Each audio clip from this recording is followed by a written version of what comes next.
Headlines presented by धम में है दम, स्ट्रॉन्ग मतलब मैथन स्टील। थोड़ी देर में पीएम मोदी करेंगे मन की बात। मन की बात का 105वां एपिसोड, महिला आरक्षण बिल पर हो सकती है चर्चा। मुजफ्फरपुर के पोखरिया पीर गांव में 2 लोगों की संदिग्ध स्थिति में मौत, जहरीली शराब से मौत की आशंका। कटिहार के पवई जयंती गांव में अपराधियों ने चाचा और भतीजे को मारी गोली, चाचा की मौत। बिहार में नियोजित शिक्षकों को मिलेगा राज्यकर्मी का दर्जा, सूत्रों के हवाले से खबर। अक्टूबर महीने में ही सरकार करेगी घोषणा। बिहार झारखंड के रेल यात्रियों को आज मिलेगी 2 और वंदे भारत एक्सप्रेस की सौगात। प्रधानमंत्री नरेंद्र मोदी ऑनलाइन दिखाएंगे हरी झंडी। बिहार और झारखंड को लेकर मौसम विभाग का अलर्ट जारी, कई जिलों में भारी बारिश और ठनका गिरने की चेतावनी। हेडलाइंस प्रेजेंटेड बाय धम में है दम, स्ट्रॉन्ग मतलब मैथन स्टील।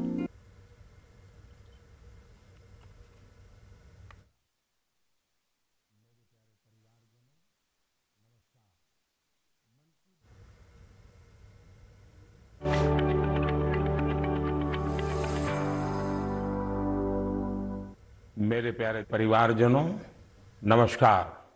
मन की बात के एक और एपिसोड में मुझे आप सभी के साथ देश की सफलता को, देशवासियों की सफलता को, उनकी इंस्पायरिंग लाइफ जर्नी को आपसे साझा करने का अवसर मिला है। इन दिनों सबसे ज्यादा पत्र, संदेश जो मुझे मिले हैं वो 2 विषयों पर बहुत अधिक है। पहला विषय है चंद्रयान 3 की सफल लैंडिंग और दूसरा विषय है दिल्ली में G20 का सफल आयोजन। देश के हर हिस्से से, समाज के हर वर्ग से, हर उम्र के लोगों के मुझे अनगिनत पत्र मिले हैं। जब चंद्रयान 3 का लैंडर चंद्रमा पर उतरने वाला था, तब करोड़ों लोग अलग अलग माध्यमों के जरिए एक साथ इस घटना के पल पल के साक्षी बन रहे थे। इसरो के YouTube लाइव चैनल पर 80 लाख से ज्यादा लोगों ने इस घटना को देखा। अपने आप में ही एक रिकॉर्ड है। इससे पता चलता है कि चंद्रयान 3 से करोड़ों भारतीयों का कितना गहरा लगाव है। चंद्रयान की इस सफलता पर देश में इन दिनों एक बहुत ही शानदार क्विज कंपटीशन भी चल रहा है, प्रश्न स्पर्धा, और उसे नाम दिया गया है चंद्रयान 3 महाक्विज। माई गॉव पोर्टल पर हो रहे इस कंपटीशन में अब तक 15 लाख से ज्यादा लोग हिस्सा ले चुके हैं। माई गॉव की शुरुआत के बाद यह किसी भी क्विज में सबसे बड़ा पार्टिसिपेशन है। मैं तो आपसे भी कहूंगा कि अगर आपने अब तक इसमें हिस्सा नहीं लिया है तो अब देर मत करिए। अभी इसमें 6 दिन और बचे हैं। इस क्विज में जरूर हिस्सा लीजिए। मेरे परिवारजनों, चंद्रयान 3 की सफलता के बाद G20 के शानदार आयोजन ने हर भारतीय की खुशी को दोगुना कर दिया। भारत मंडपम तो अपने आप में एक सेलिब्रिटी की तरह हो गया है। लोग उसके साथ सेल्फी खिंचा रहे हैं और गर्व से पोस्ट भी कर रहे हैं। भारत ने इस समिट में अफ्रीकन यूनियन को G20 में फुल मेंबर बनाकर अपने नेतृत्व का लोहा मनवाया है। आपको ध्यान होगा, जब भारत बहुत समृद्ध था उस जमाने में हमारे देश में और दुनिया में सिल्क रूट की बहुत चर्चा होती थी। ये सिल्क रूट व्यापार कारोबार का बहुत बड़ा माध्यम था। अब आधुनिक जमाने में भारत ने एक और इकोनॉमिक कॉरिडोर G20 में सुझाया है। ये है India, middle east, Europe, economic corridor. ये कॉरिडोर आने वाले सैकड़ों वर्षों तक विश्व व्यापार का आधार बनने जा रहा है और इतिहास इस बात को हमेशा याद रखेगा कि इस कॉरिडोर का सूत्रपात भारत की धरती पर हुआ था। साथियों, G20 के दौरान जिस तरह भारत की युवा शक्ति इस आयोजन से जुड़ी, उसकी आज विशेष चर्चा आवश्यक है। साल भर तक देश के अनेकों यूनिवर्सिटीज में G20 से जुड़े कार्यक्रम हुए। अब इसी श्रृंखला में दिल्ली में एक और एक्साइटिंग प्रोग्राम होने जा रहा है, G20 यूनिवर्सिटी कनेक्ट प्रोग्राम। इस प्रोग्राम के माध्यम से देश भर के लाखों यूनिवर्सिटी स्टूडेंट्स एक दूसरे से जुड़ेंगे। इसमें IITs, IIMs, NITs और मेडिकल कॉलेजेस जैसे कई प्रतिष्ठित संस्थान भी भाग लेंगे। मैं चाहूंगा कि अगर आप कॉलेज स्टूडेंट हैं तो 26 सितंबर को होने वाले इस कार्यक्रम को जरूर देखिएगा, इससे जरूर जुड़िएगा। भारत के भविष्य में, युवाओं के भविष्य पर इसमें बहुत सारी दिलचस्प बातें होने वाली है। मैं खुद भी इस कार्यक्रम में शामिल होऊंगा। मुझे भी अपने कॉलेज स्टूडेंट से संवाद का इंतजार है। मेरे परिवारजनों, आज से 2 दिन बाद 27 सितंबर को विश्व पर्यटन दिवस है। पर्यटन को कुछ लोग सिर्फ सैर सपाटे के तौर पर देखते हैं, लेकिन पर्यटन का एक बहुत बड़ा पहलू रोजगार से जुड़ा है। कहते हैं सबसे कम इन्वेस्टमेंट में सबसे ज्यादा रोजगार अगर कोई सेक्टर पैदा करता है तो वो टूरिज्म सेक्टर ही है। टूरिज्म सेक्टर को बढ़ाने में किसी भी देश के लिए गुडविल, उसके प्रति आकर्षण बहुत मैटर करता है। बीते कुछ वर्षों में भारत के प्रति आकर्षण बहुत बढ़ा है और G20 के सफल आयोजन के बाद दुनिया के लोगों का इंटरेस्ट भारत में और बढ़ गया है। साथियों, G20 में 1 लाख से ज्यादा डेलीगेट्स भारत आए। वो यहाँ की विविधता, अलग अलग परंपराएं, भांति भांति का खान पान और हमारी धरोहरों से परिचित हुए। यहां आने वाले डेलीगेट्स अपने साथ जो शानदार अनुभव लेकर गए हैं, उससे टूरिज्म का और विस्तार होगा। आप लोगों को पता ही है कि भारत में एक से बढ़कर एक वर्ल्ड हेरिटेज साइट्स भी हैं और इनकी संख्या लगातार बढ़ती जा रही है। कुछ ही दिन पहले शांति निकेतन और कर्नाटका के पवित्र होयसड़ा मंदिरों को वर्ल्ड हेरिटेज साइट्स घोषित किया गया है। मैं इस शानदार उपलब्धि के लिए समस्त देशवासियों को बधाई देता हूं। मुझे 2018 में शांति निकेतन की यात्रा का सौभाग्य मिला था। शांति निकेतन से गुरुदेव रविंद्रनाथ टैगोर का जुड़ाव रहा है। गुरुदेव रविंद्रनाथ टैगोर ने शांति निकेतन का मोटो संस्कृत के एक प्राचीन श्लोक से लिया था।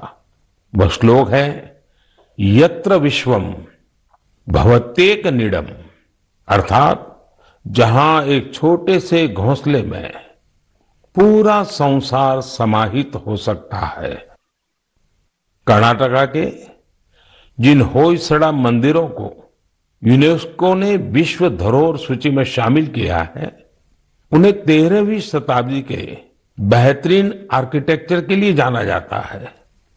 इन मंदिरों को यूनेस्को से मान्यता मिलना मंदिर निर्माण की भारतीय परंपरा का भी सम्मान है।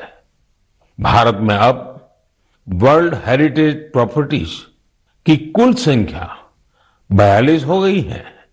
भारत का प्रयास है कि हमारे ज्यादा से ज्यादा ऐतिहासिक और सांस्कृतिक जगहों को वर्ल्ड हेरिटेज साइट की मान्यता मिले। मेरा आप सबसे आग्रह है कि जब भी आप कहीं घूमने जाने की योजना बनाएं तो ये प्रयास करें कि भारत की विविधता के दर्शन करें। आप अलग अलग राज्यों की संस्कृति को समझें, हेरिटेज साइट्स को देखें। इससे आप अपने देश के गौरवशाली इतिहास से तो परिचित होंगे ही, स्थानीय लोगों की आय बढ़ाने का भी आप अहम माध्यम बनेंगे। मेरे परिवारजनों, भारतीय संस्कृति और भारतीय संगीत अब ग्लोबल हो चुका है। दुनिया भर के लोगों का इनसे लगाव दिनों दिन बढ़ता ही जा रहा है। एक प्यारी सी बिटिया द्वारा की गई एक प्रस्तुति, उसका एक छोटा सा ऑडियो आपको सुनाता हूं।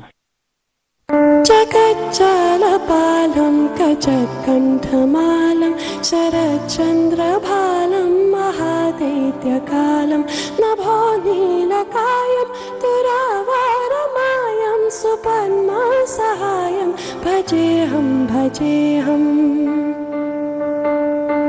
नागेन्द्रहाराय त्रैलोचनाय भस्मङ्गरागाय माहेश्वराय नित्याय शुद्धाय दिगंबराय तस्मै नकाराय नमः शिवाय। इससे सुनकर आप भी हैरान हो गए ना, कितनी मधुर आवाज है और हर शब्द में जो भाव झलकते हैं, ईश्वर के प्रति उनका लगाव हम अनुभव कर सकते हैं।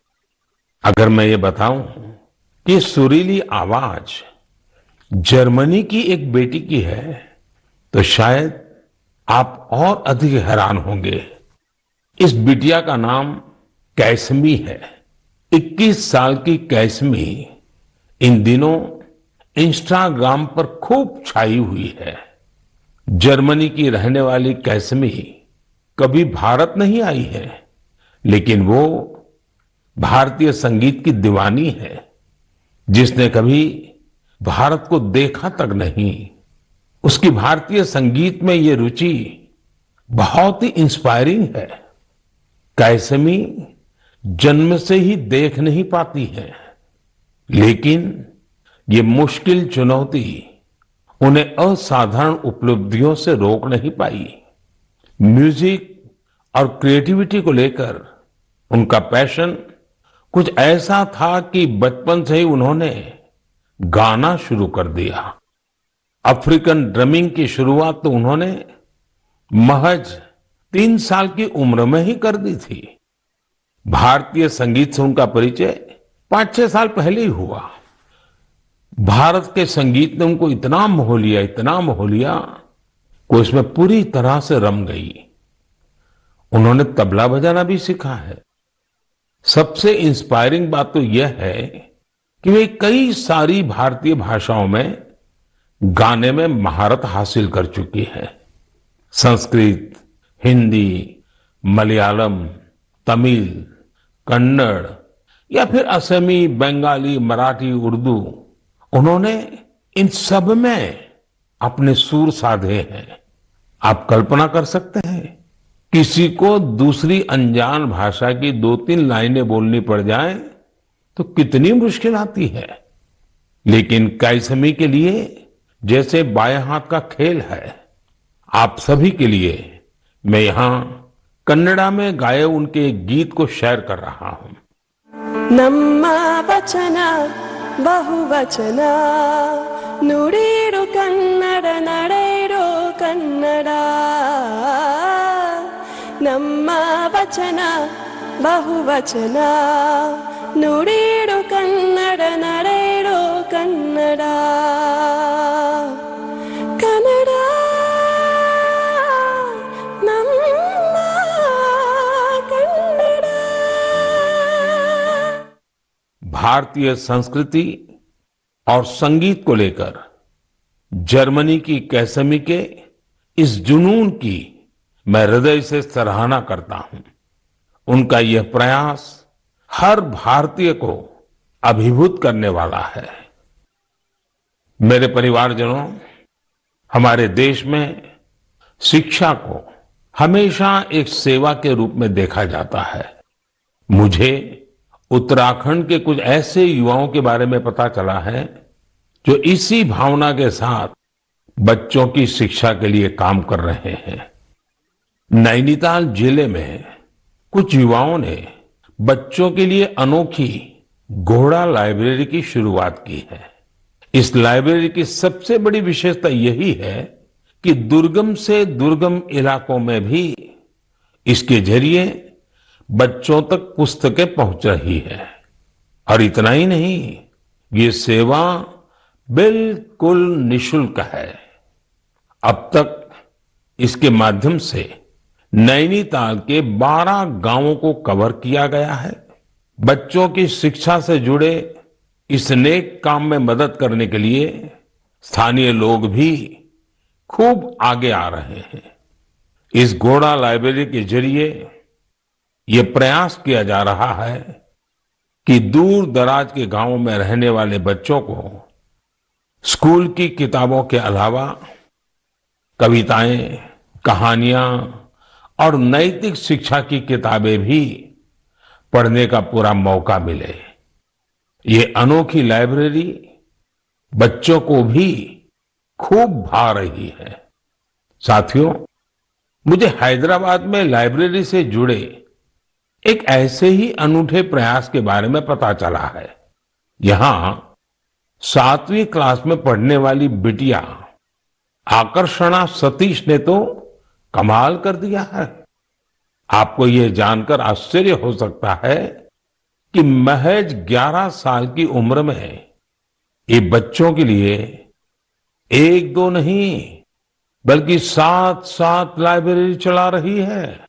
आकर्षणा को 2 साल पहले इसकी प्रेरणा तब मिली जब वो अपने माता पिता के साथ एक कैंसर अस्पताल गई थी।